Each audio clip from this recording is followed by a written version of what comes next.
여러분 안녕하십니까? 이어서 경남 소식입니다. 국회 과방위 안건조정위원회가 어제 우주항공청 특별법의 주요 쟁점 사안에 합의했지만 최종 처리는 무산됐습니다. 우주항공청을 사천에 둔다는 데에는 반론이 없었는데 연구개발 기능을 놓고 최종 합의점을 찾지 못했습니다. 천연수 기자가 취재했습니다. 처리 직전까지 간 우주항공청 특별법의 발목을 잡은 것은 신설될 우주항공청의 연구개발, R&D 기능 포함 여부였습니다. 더불어민주당은 우주항공청이 우주정책을 총괄 기획하고 개념 설계를 하도록 해야 하며 연구개발 기능은 빼야 한다고 주장했습니다. 대전에 있는 항공우주연구원과 천문연구원 기능과 우주항공청이 겹치면 안 된다는 겁니다. R&D 과제를 기획하거나 우주 임무를 설계하거나 하는 데 있어서 그 역할을 하시면 되고 직접 R&D 수행은 곤란하다.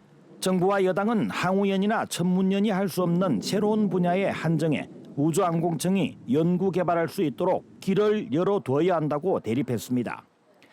연구개발 업무가 빠진다는 것은 있을 수가 없는 일입니다. 나사가 연구개발 업무 하고 있잖아요. 저는 절대 반대니까. 연구개발 기능을 둘러싼 대립은 당분간 합의점을 찾기 어려울 것으로 보입니다. 하지만 나머지 쟁점은 대부분 합의됐습니다. 최대 쟁점이던 우주항공청의 위상은 과기정통부 산하 차관급 청으로 정리됐습니다. 외국인 채용은 국가안보나 국방과 관련이 없는 분야에서 연구원으로 허용하기로 했고 외국인 청장은 불가하다는 데에도 합의했습니다. 우주항공청 개청 일정을 단축할 수 있는 법률의 경과 기간도 3개월로 줄이기로 했습니다. 다만 특별법 최종 통과 시점은 아직 가늠하기 어렵습니다. 다음 달 국회 본회의 개최까지 남은 시간은 불과 한 달여. 국회 과방위는 다음 안건조정위원회 개최 일정도 확정하지 못했습니다. KBS 뉴스 천연수입니다.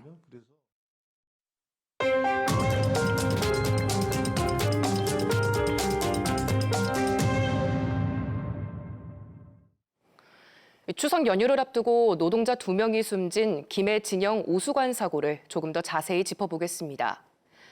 이 사고가 난 작업은 전체 2천만 원도 안 되는 소규모 용역이었지만 대기업을 포함한 3개 업체가 연관된 사실이 확인되는 등 불법 하도급 정황도 드러나고 있습니다. 박기원 기자의 단독 보도입니다. 사고가 난 오수관 조사 용역을 창원시에서 발주받은 곳은 대기업인 수성 엔지니어링.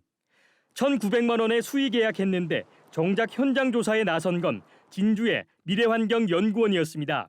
발주처인 창원시는 수성 측이 자신들에게 신고도 없이 불법 하도급한 것으로 보고 있습니다.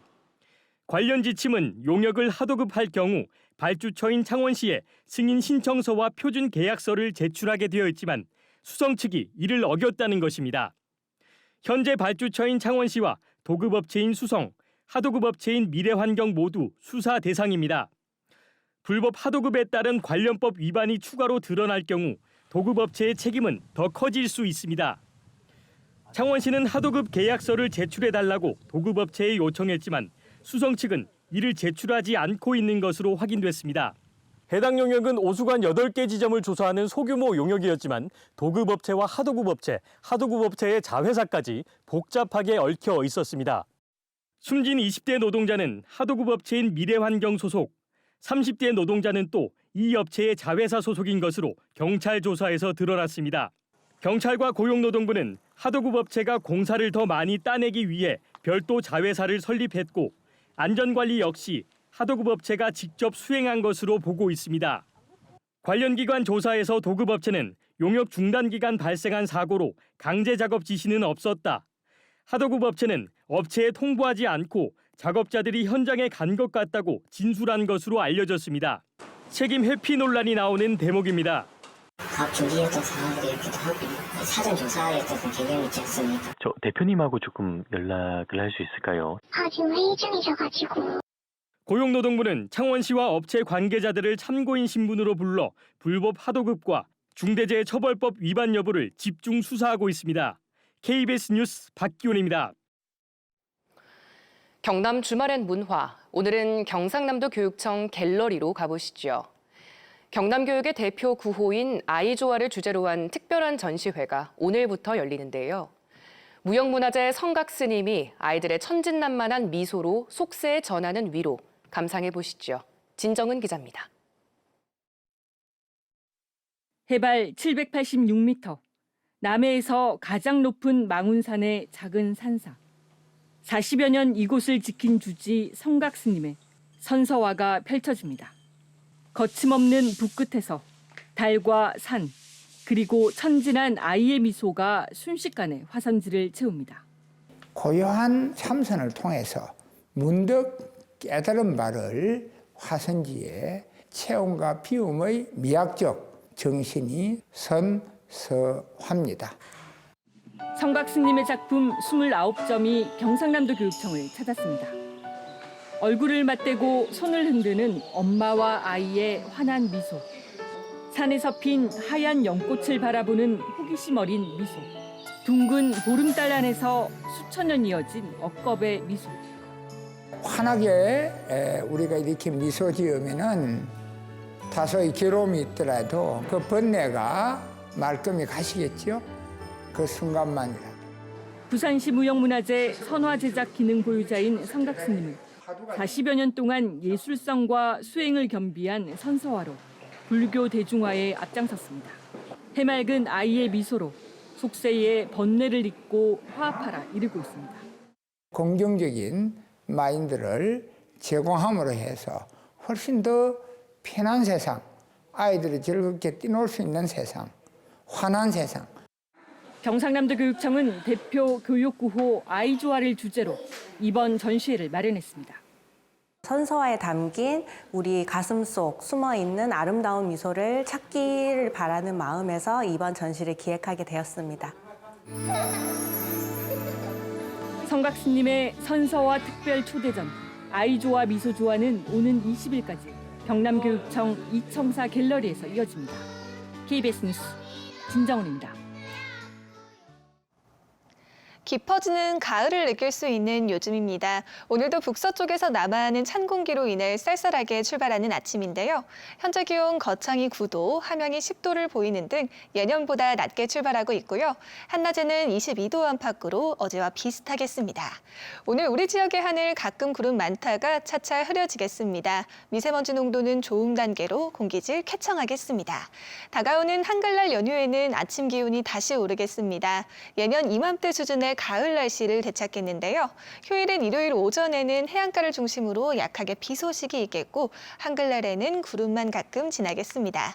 자세한 지역별 기온 살펴보겠습니다. 현재 기온 창원이 14도, 함안이 12도를 보이고 있습니다. 한낮에는 창원이 22도, 함안이 23도로 어제와 비슷하겠습니다.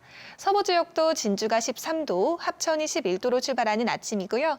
한낮에는 진주가 23도, 거창 22도 예상됩니다. 바다의 물결은 동해남부 먼바다에서 최고 3m로 매우 높게 일겠습니다. 우리 지역은 당분간 낮과 밤의 기온차가 10도 안팎으로 크겠으니 환절기 건강관리에 유의해 주셔야겠습니다. 날씨였습니다.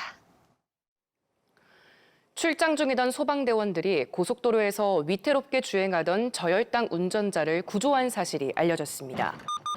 창원소방본부는 지난달 6일 중부 내륙 고속도로에서 40대 운전자 A씨가 몰던 경차 한 대가 중앙분리대와 가드레일 등에 부딪혔고 마산소방서 김동식 구조팀장 등 2명이 해당 차를 막아세운 뒤 저혈당 상태의 A씨를 구조했다고 전했습니다. A씨는 구조 뒤 회복해 생명에 지장은 없는 것으로 확인됐습니다. 창원지검 밀양지청이 성낙인 창녕군수를 공직선거법 위반 혐의로 기소했습니다.